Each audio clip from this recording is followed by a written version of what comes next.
Hey guys, tonight we begin with something ancient. Greece understood better than almost anyone else in history. Human behavior rarely needs encouragement to become complicated. Before you settle in, take a moment to like the video and subscribe, but only if you genuinely enjoy these quiet journeys through the strange logic of the ancient world. And let me know in the comments where you're watching from and what time it is for you. It's always fascinating to see how many people are awake while we explore civilizations that spent thousands of years trying to solve problems that still somehow exist today. Now dim the lights, maybe turn on a fan for that soft background hum, and let's ease gently into tonight's story. Imagine waking up in ancient Athens. The sun is rising over stone streets, merchants are preparing their stalls, philosophers are already forming opinions nobody asked for, and somewhere in the distance a citizen is discovering that freedom comes with far more rules than expected. Because while Athens is often remembered as the birthplace of democracy, philosophy, and intellectual debate, it was also a society deeply interested in controlling human behavior. Not through endless punishment, but through a collection of laws, customs, and expectations designed to keep people from turning ordinary situations into public disasters. And if there's one thing ancient Greeks repeatedly proved, it's that humans are remarkably talented at creating unnecessary complications whenever nobody establishes boundaries. Take funerals, for example. Today, grief is often considered a personal experience. In Athens, it was personal, but it was also public. And public things had a habit of becoming competitive. Someone loses a family member and naturally gathers relatives to mourn. Another family does the same, but with more people. A third family decides their grief should be even more visible. Soon mourning is no longer simply mourning. It becomes performance. Crowds grow larger. Ceremonies become longer. Emotional displays become louder.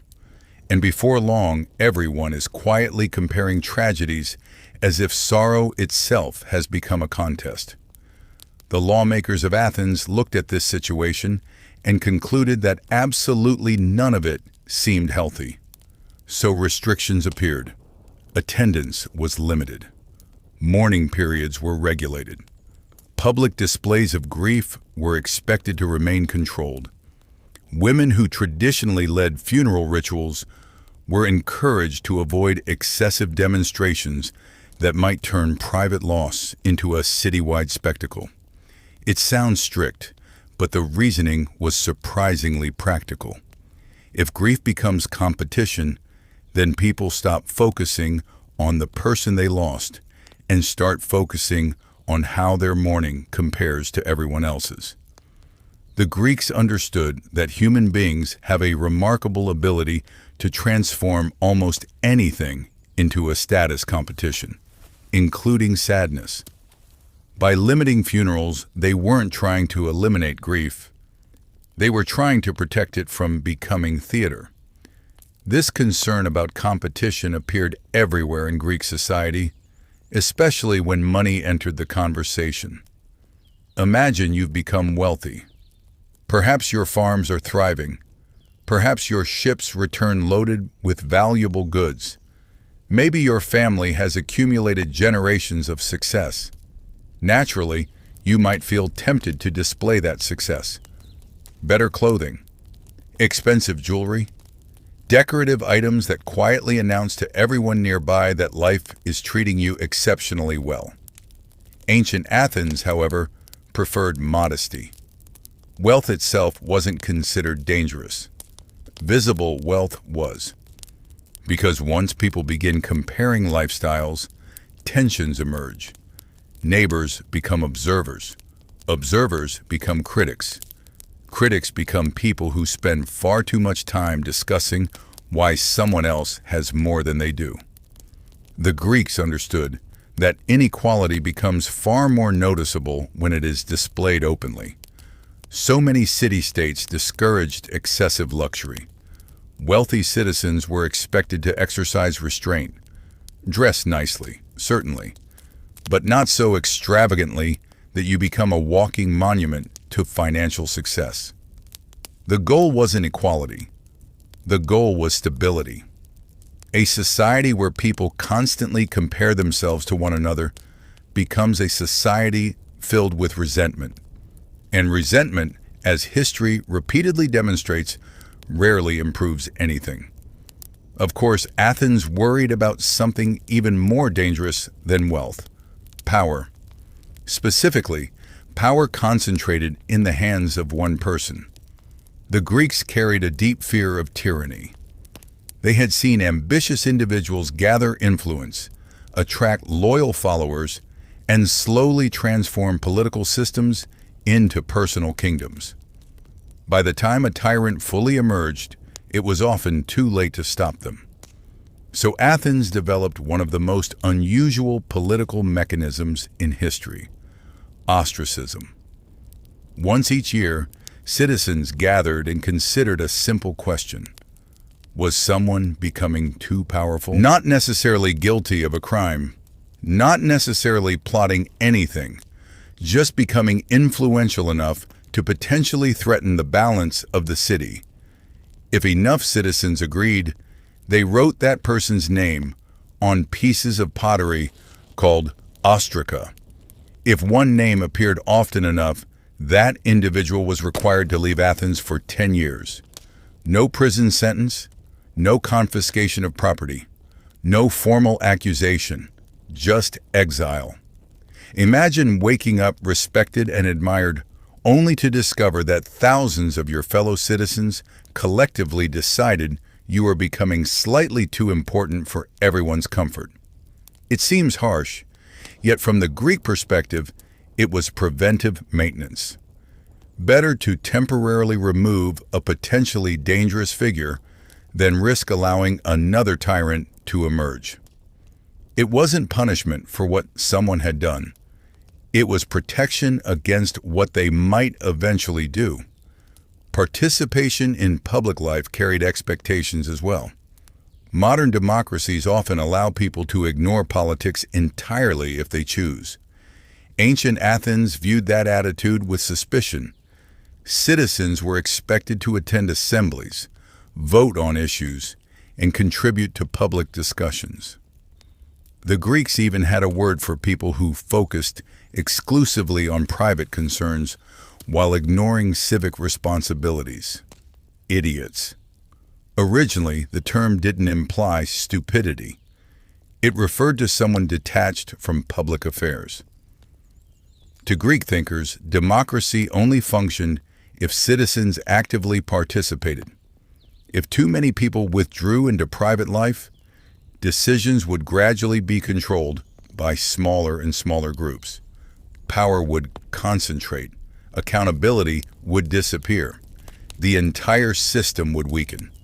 So civic engagement wasn't considered optional. It was considered a responsibility. You might be tired. You might be busy. You might find politics frustrating. None of those excuses mattered very much.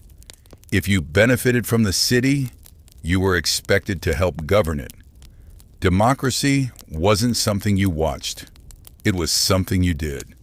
That expectation extended into public speaking. Athens celebrated debate, but not careless debate. Citizens could address assemblies, propose ideas, and argue policies.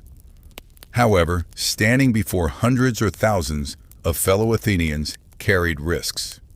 If your argument was weak, people would notice. If your reasoning was flawed, they would tell you. Public speaking required preparation, confidence, and genuine knowledge. There was no comfortable distance between speaker and audience. Every mistake happened in real time before people perfectly willing to express their opinions. As a result, Athenians developed extraordinary respect for rhetoric. The ability to persuade became one of the most valuable skills a citizen could possess. A strong speech could influence military decisions, legal outcomes, or public policy. A poor speech could destroy credibility in a single afternoon. The right to speak existed, but so did the responsibility to say something worthwhile. And perhaps that's what makes ancient Greece so fascinating. Beneath the statues, temples, and philosophical discussions existed a society constantly wrestling with the realities of human nature. People compared themselves to neighbors. They competed for attention. They accumulated wealth. They sought influence. They avoided responsibilities. They spoke confidently about things they barely understood. In other words, they behaved very much like people today. The difference is that the Greeks noticed these patterns and attempted to build systems around them. Some worked, some failed. Some seem strange from a modern perspective, but all of them reveal a civilization deeply aware that managing a city is ultimately about managing human behavior. And human behavior, then as now, remains one of the most unpredictable forces ever encountered. As our journey continues, we'll discover even stranger laws, stricter expectations, and some surprisingly creative methods the Greeks used to keep society functioning. Because if you thought funeral regulations and political exile were unusual, ancient Athens is only getting started.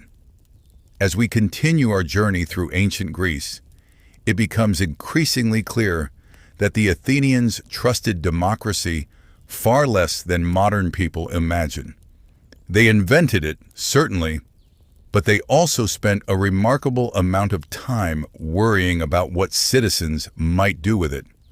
Because while democracy sounds noble in theory, in practice it involves large groups of humans making decisions together. And the Greeks had spent enough time observing humans to know that this process could become chaotic very quickly. Imagine walking into the assembly, a massive gathering of citizens discussing war, taxes, alliances, laws, and countless other matters that affected the city.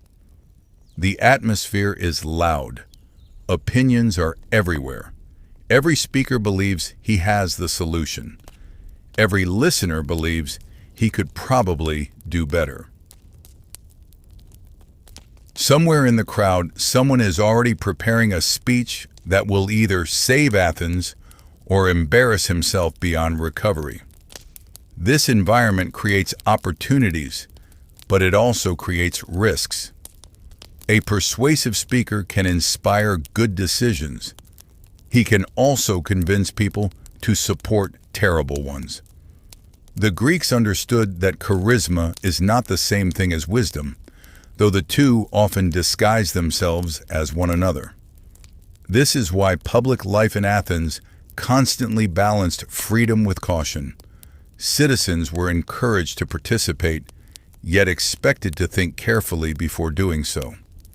The city depended on debate, but it also feared manipulation, and perhaps nowhere was this fear more visible than in the treatment of individuals who accumulated too much influence. A successful general returns from military victory. Crowds cheer. His reputation grows. His opinions suddenly carry more weight than everyone else's. At first this seems harmless. Then people begin listening to him instead of the laws. Then they begin trusting him instead of the institutions. Before long, the city starts remembering all those unpleasant stories about tyrants. The Greeks' new power rarely announces itself as a threat. It arrives disguised as popularity, competence, or admiration. By the time danger becomes obvious, it is often already established. So Athens remains suspicious of anyone who became too important. It sounds paranoid, but history repeatedly rewarded that paranoia. The same society that celebrated achievement also feared its consequences. Success was admired, but only up to a point. Beyond that point, admiration slowly transformed into concern. The Greeks were essentially asking a question that society still struggles with today. How do you benefit from talented individuals without allowing those individuals to become larger than the system itself? Their answer was imperfect, occasionally unfair, and sometimes remarkably effective. Yet politics was only one area where Greeks believed rules were necessary. The household, too, required careful management.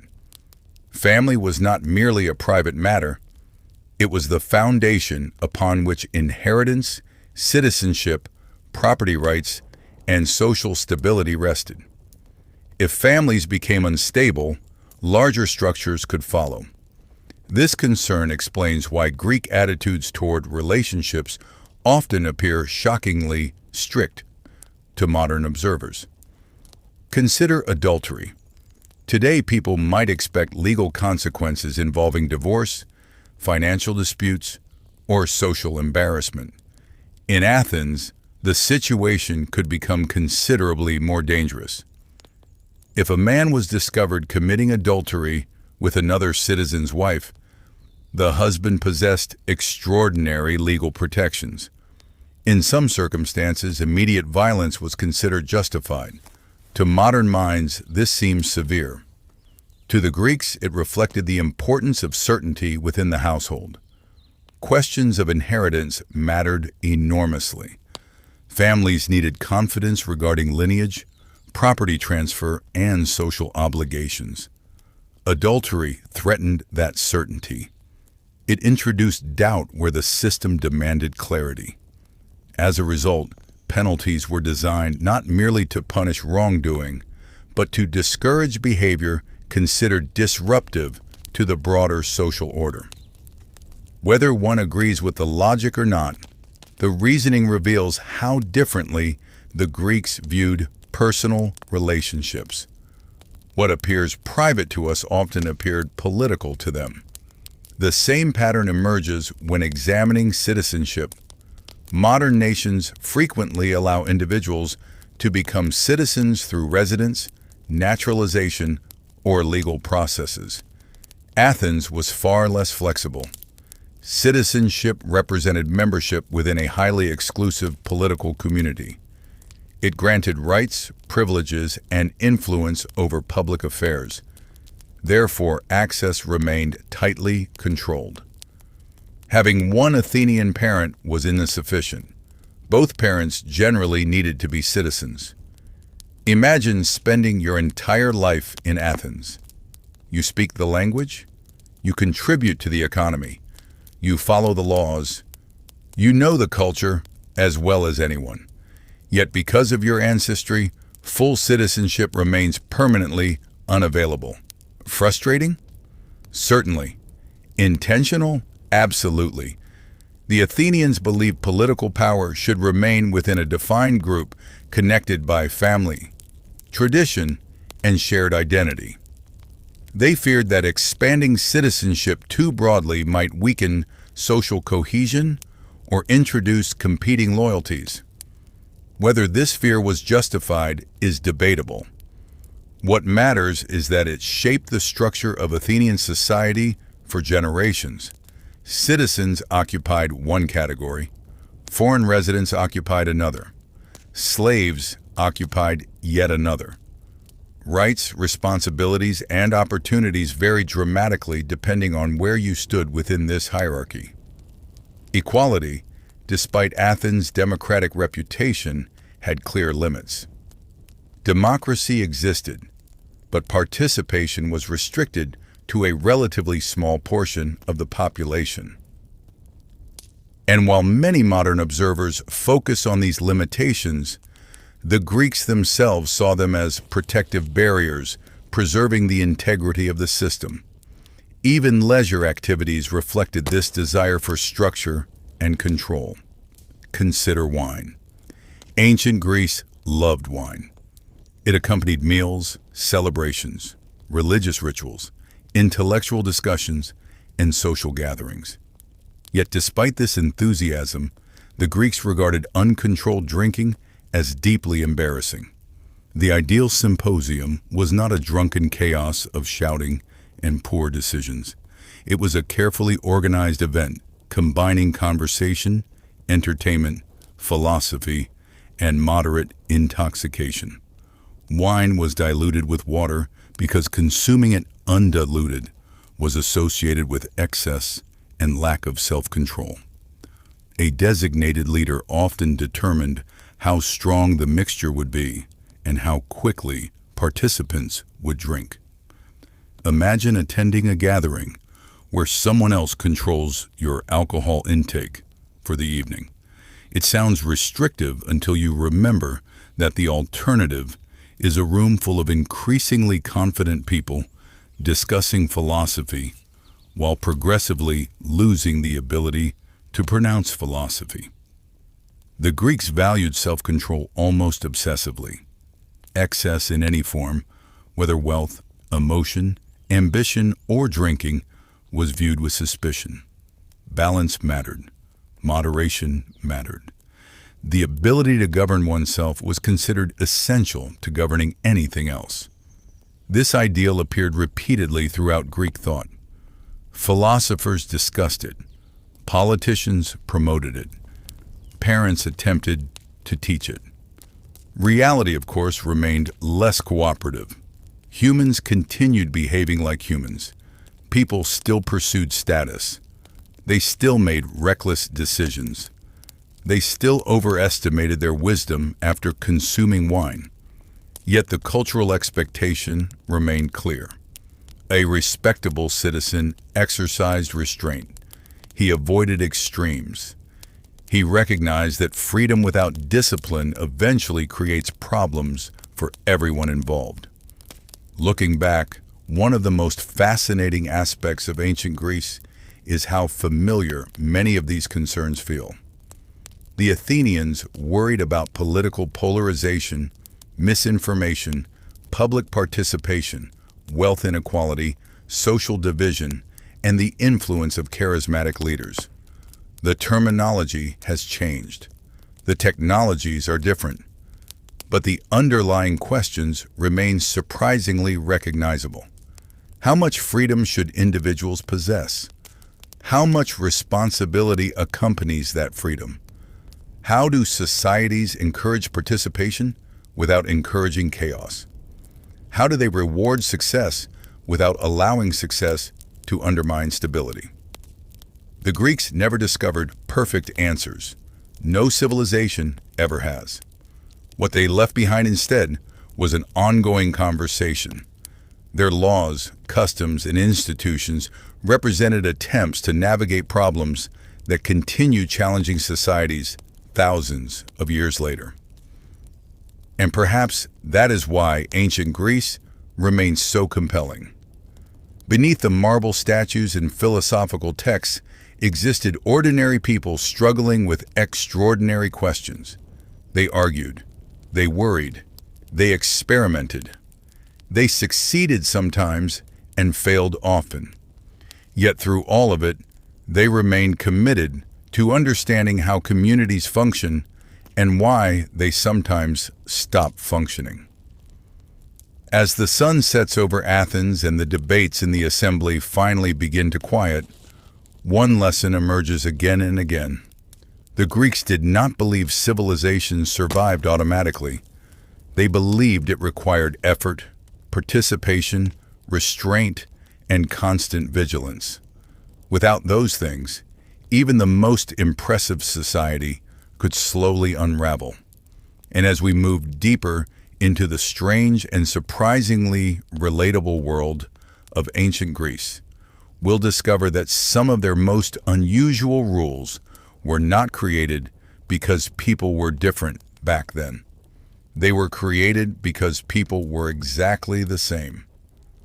By this point, life in ancient Athens is beginning to feel less like a land of unlimited freedom and more like a place where someone is constantly watching to make sure freedom does not accidentally turn into chaos.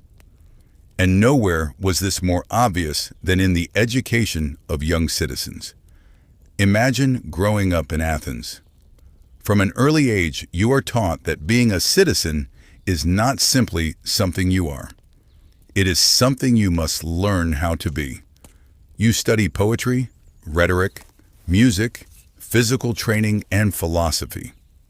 Not because every child dreams of spending afternoons memorizing verses and debating abstract concepts, but because the city believes an educated citizen is less likely to become a problem. Whether that belief always proved correct is another question entirely. The Greeks had enormous faith in education. They believed knowledge shaped character, and character shaped society. A poorly educated citizen could make poor decisions. Poor decisions multiplied across thousands of citizens could eventually damage the city itself. So learning was not viewed merely